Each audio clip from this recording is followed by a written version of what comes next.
의료 인력 부족 속에 추석 명절이 다가오면서 도민들의 불안감도 커지고 있습니다. 제주 지역 종합병원들은 다행히 연휴 기간 응급실을 24시간 정상 운영하고 문을 여는 병의원과 약국도 설 연휴 때보다는 3배 가까이 늘 것으로 예상됩니다. 이소현 기자입니다. 제주에서 병상 수가 가장 많은 제주대학교 병원 응급실. 평일 오후 5시인데도 병상이 대부분 찼습니다. 응급치료를 마친 중증 환자는 중환자실로 옮겨야 하지만 의료 집단 행동으로 의사 수가 부족해 응급실에서 전부 떠안고 있는 실정입니다. 그러다 보니 응급실을 찾아도 진료를 받기까지 길게는 7시간까지 기다리는 경우가 생기고 있습니다.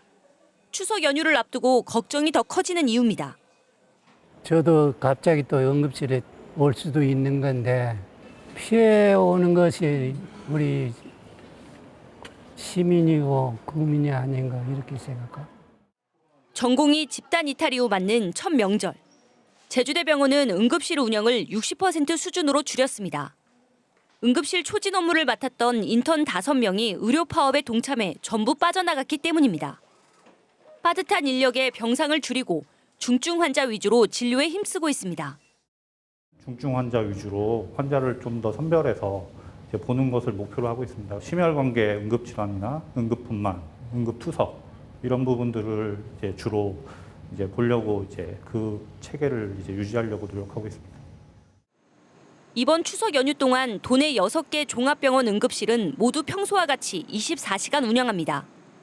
또 연휴 기간 문을 여는 개인병원과 약국, 보건기관은 모두 637곳으로 지난 설 연휴 때보다 2.5배 늘었습니다. 특히 제주와 동부 등 지역 보건소는 연휴 기간 오전 9시부터 오후 6시까지 정상 진료하고 제주의료원은 오전 8시 반부터 오후 5시 반까지 추가 외래 진료를 할 예정입니다. 제주도는 코로나19가 재유행함에 따라 중증도에 따라 환자를 분산하고 120 다산 콜센터와 제주도 홈페이지 등을 통해 실시간으로 의료 정보를 전달할 계획입니다. 5개의 발열 클리닉을 별도로 지정해서 고열자에 대해서는 그쪽으로 분산 배치해서 진료를 받을 수 있도록 저희가 이제 안내를 하고 있고, 그것도 우리가 이송이나 관련된 소방본부하고도 긴밀하게 협조 체제를 구하면서. 도내 전공의는 모두 151명에서 지난 2월 의료 파업으로 현재 23명만 남아있는 상황. 응급 환자를 받아줄 병원을 찾아 헤매는 이른바 뺑뺑이 사례는 지난달 기준 220건으로 지난해 같은 기간보다 70.5% 급증했습니다.